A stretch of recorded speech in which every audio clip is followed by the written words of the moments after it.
Malena Stauffler y Franca Nocetti dirigen el Centro de Estudiantes de la Carlos Pellegrini, una prestigiosa escuela de Buenos Aires. El pasado 11 de agosto, 2 días antes de las primarias de Argentina, encontraron vandalizadas las baldosas que recuerdan a 34 alumnos y 2 docentes desaparecidos en la dictadura. Las pintadas decían terroristas asesinos y llamaban a votar al ultraliberal Javier Milei. Quizás había ciertos sentidos comunes que pensamos estaban saldados de defensa de los derechos humanos. De repente nos explota en la cara que no. Todas estas cosas hacen que toque volver a pensar cómo es la memoria colectiva, que es que está más desdibujada de lo que pensamos, que hoy por hoy hay muchos discursos negacionistas. Estudiantes, docentes y vecinos limpiaron las baldosas aquí y en otros 2 colegios donde también fueron vandalizadas, una el mismo día y otra 2 meses antes. Milei, el más votado de las primarias, ha prometido que no indultará a los represores de la dictadura, pero su candidata a vicepresidenta, Victoria Villarroel, aboga por cerrar el sitio de memoria de la ex Escuela de Mecánica de la Armada, ESMA, donde funcionó un campo de concentración. También propone que en el Parque de la Memoria de Buenos Aires, que recuerda a los desaparecidos, se añadan los nombres de las víctimas de las guerrillas de los años 70.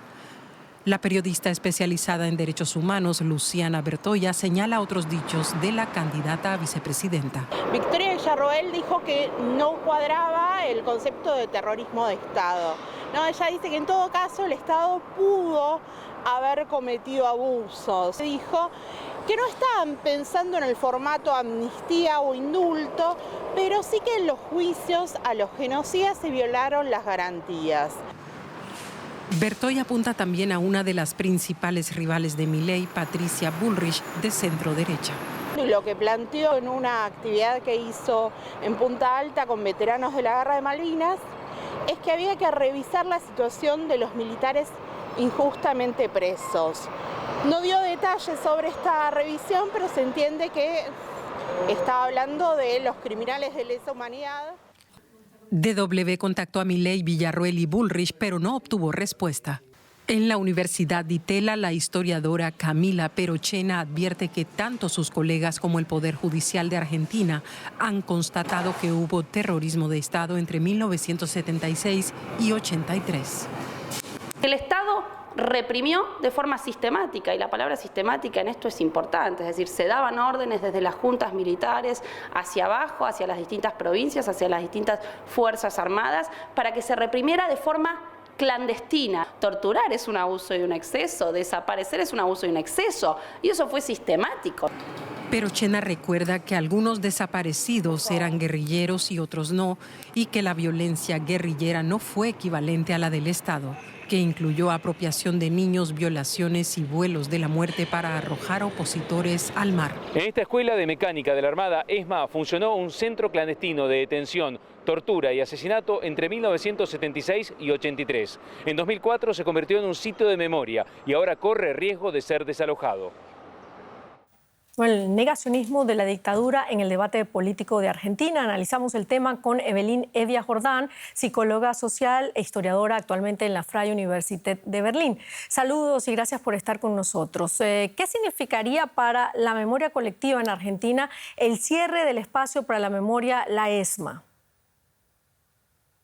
Bueno, Silvia, significaría un enorme retroceso no solo para la memoria colectiva en Argentina, sino que para la democracia en Argentina, que justo este año cumple 40 años después de la última dictadura que dejó más de 30.000 personas desaparecidas, entre otras numerosas víctimas.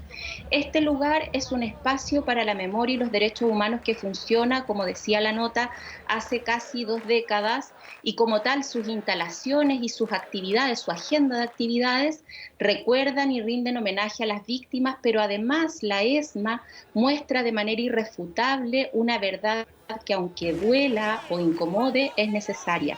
Es un lugar que está ahí para enseñar y para construir con las nuevas generaciones que no vivieron ese tiempo un pacto que ponga en valor en el día a día, en las acciones cotidianas, a la democracia. Porque sabemos que la democracia no está garantizada per se, es un bien en el que tenemos que trabajar día a día de manera conjunta, y en eso la ESMA y otros sitios de memoria cumplen un rol fundamental. Así es. Bueno, ¿y por qué cree usted que en Argentina y en otros países como Chile se llega a este punto de relativizar el terrorismo de Estado y la represión sistemática? Bueno, pienso que estamos frente a una situación global de negacionismos y en particular en el cono sur de América Latina, que es muy problemática respecto a la crecida de estos discursos relativistas y negacionistas respecto de las sistemáticas violaciones a los derechos humanos que se perpetraron en el marco de las dictaduras civiles y militares de la segunda mitad del siglo XX. En el caso argentino y en el caso chileno, como la nota señalaba, los procesos de justicia transicional han tenido cursos diferentes, sin embargo han tenido como común denominador una fuerza y una potencia de la sociedad civil que ha reclamado y se ha organizado en búsqueda de verdad, de justicia, de memoria. Y por otro lado también en ambos contextos han existido estas comisiones oficiales de verdad que han establecido los hechos y los crímenes perpetrados, y también los estados han asumido compromisos de nunca más. Sin embargo, observamos que las desigualdades, la corrupción, el descrédito, la desconfianza en las instituciones públicas y en el ejercicio de la actividad política están sumadas a una crisis de inseguridad, configuran un escenario adecuado o propicio para amplificar estos discursos extremistas que desafían los parámetros mínimos de la democracia y que buscan instalar soluciones autoritarias fáciles, apelando a estos contextos pretéritos donde existía una cierta ilusión, comillas, de orden, pero lo que no dicen estos discursos es que ese orden se sostenía sobre un sistema de abusos y de proscripción de las libertades, de persecución, de tortura y en definitiva de muerte. Tengo poco tiempo, pero me gustaría hablar del marco legal. ¿Qué importancia tendría una ley que penalice el negacionismo, como la que existe aquí en Alemania, por ejemplo, donde es un delito negar el Holocausto y también crímenes de guerra? ¿Es posible un marco legal de este tipo en América Latina? Bueno, no solo es posible, sino que es necesario. Los estados tienen la obligación de defender aquello que han establecido como verdad oficial a partir de los resultados de sus comisiones oficiales. Por ejemplo, en el caso chileno, la comisión Valech estableció una verdad que es muy dolorosa y muy difícil de contar para las víctimas, que tiene relación con las torturas de connotación sexual.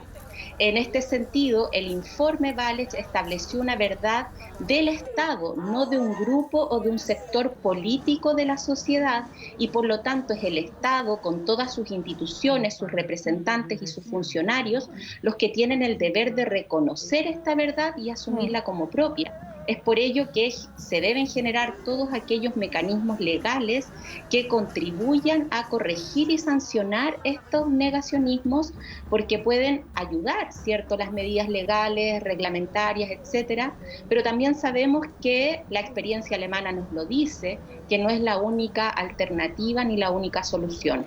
Lo más importante es trabajar en lograr en esos consensos sociales sobre el respeto a la vida, a la dignidad humana en todas sus expresiones, y en ello lugares de memoria como el de la ex ESMA en Argentina resultan fundamentales. Claro. Muchísimas gracias, Evelyn Evia Jordán, psicóloga social e historiadora. Gracias a usted.